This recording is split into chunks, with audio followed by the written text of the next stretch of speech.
জামাত ইসলামী তারা কয়টা বাড়ি লুট করেছে আর কয়টা বাড়ি দখল করে আছে দেখান তো একটা। ঢাকা শহরে কয়টা বাড়ি দখল করে আছে? আর যারা বলে যে আমরা হিন্দুদের পক্ষের দল, তারা কতগুলো দখল করে আছে দেখেন তো। আমি একজন উকিল, কিছু মামলা যখন আছে তার সে বিষয়ে অভিজ্ঞতা আমার আছে। তা আমরাও অনেক কিছু বুঝি না, বুঝার ভান করে থাকি। কেন, আমার তো উপায় তো নাই, সংখ্যাই যে কম। আমরা জানি ধর্ম ধার্মিককে রক্ষা করে, অহিংসা পরম ধর্ম। হিংসা কখনো মানুষকে মুক্তি দেয় না। আমি স্বাধীনতার যুদ্ধ দেখেছি 1971 সালে, তখন আমি বেশ বড়। আমরা দেশ ত্যাগ করলাম, আমরা হারালাম সবকিছু, এসে কি পেলাম? 53 বছর আমাদের কি হয়েছে? নির্যাতন, নিপীড়ন, নিঃশেষিত হয়েছে। যা কিছু ঘটুক, আগে সংখ্যালঘুদের বাড়ি পোড়াও, ঘর বাড়ি লুটপাট করো, জায়গা লুটপাট থেকে বহিষ্কার করো, বাড়ি দখল করো। কারা করেছে তা আপনারা সবাই জানেন, এবং কারা ছিল বা এখনো আছে তারা জানেন।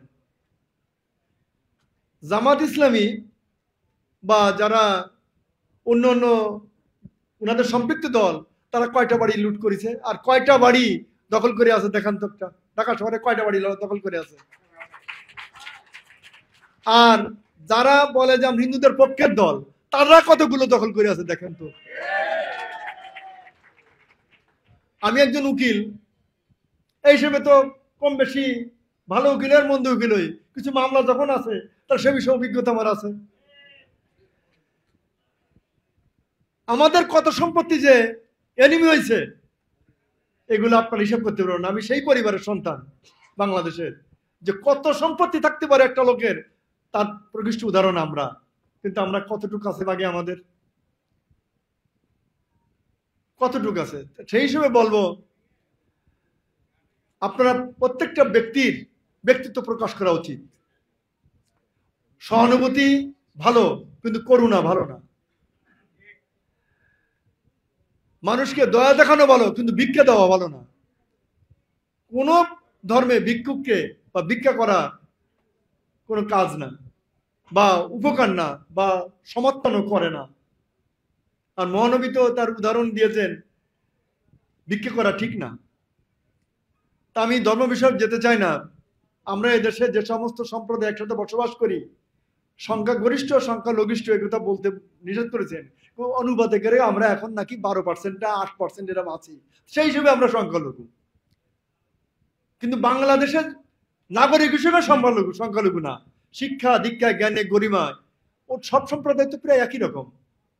কিন্তু আমাদেরকে বঞ্চিত করা, আমাদের যেসব পাওনা সেগুলোকে বঞ্চিত করা, আমাদের অধিকার বঞ্চিত করা, আমরা নবী আমির কাছে সবিনয় অনুরোধ করব আমি, যে আপনি এ বিষয়ে যথার্থ একটা সিদ্ধান্ত নিয়ে আমরা যে সমস্ত সম্প্রদায় অন্য সম্প্রদায়ে বসবাস করি, তারা যেন সুষ্ঠুভাবে, স্বাধীনভাবে, নিরাপত্তায় এবং নির্বিবাদে ঘুরতে পারে, সে ব্যবস্থাটা আপনি একটু করবেন।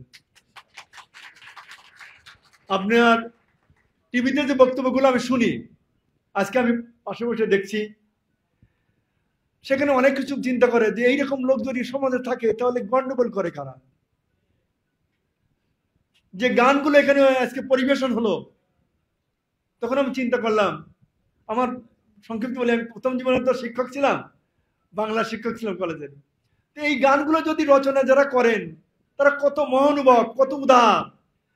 সেই গান আমরা শুনলাম, কিন্তু মনের ভিতরে আমরা উদার হই না। এখানে শুনেছি, খুব ভালো লাগছে, বাইরে যেয়ে কি এটা পালন করব? তা আমরাও ওনার কাছে অনুরোধ করব, যাতে আমরা পালন করি, সে ব্যবস্থাটা আপনি একটু করেন। আপনি বড় দল, বড় নেতা, বড় সংগঠনের আপনি দায়িত্ব পালন করছেন। আমি যদি হিন্দু মহাজোটের সভাপতি, আমার সংগঠনে 28 লক্ষ লোক, খুব বেশি না, কিন্তু আপনি তো কোটি কোটি লোকের অন্তরে আছেন। তাহলে একটু বড়তা দেখান। সামনে নির্বাচন আসবে একদিন না একদিন, পৃথক নির্বাচন ব্যবস্থায় আমরা আমাদের প্রতিনিধিত্ব যেন গড়ে তুলতে পারি, আমরা আমাদের কথা যেন পার্লামেন্টে বলতে পারি, সুখ দুঃখের সাথী হব। কতদিন আর করুণায় থাকবো? নিজের করুণাটা নিজেরাই করি, আমরা নিজেরা মিলেমিশে।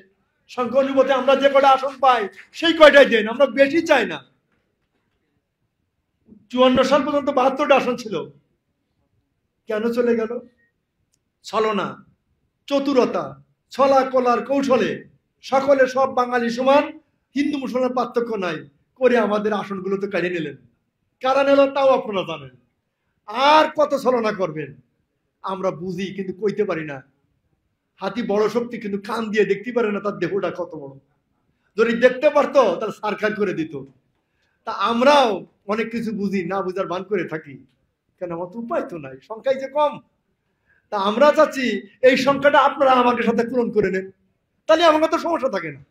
যে না, আমরা উদারতা, মহানুভতা, সাম্যতা, ভ্রাতৃত্ববোধ সব যখন দেখাই, তাহলে আমাদের এই সমতাটা আপনার মাধ্যমে করার জন্য আমি প্রার্থনা করলাম।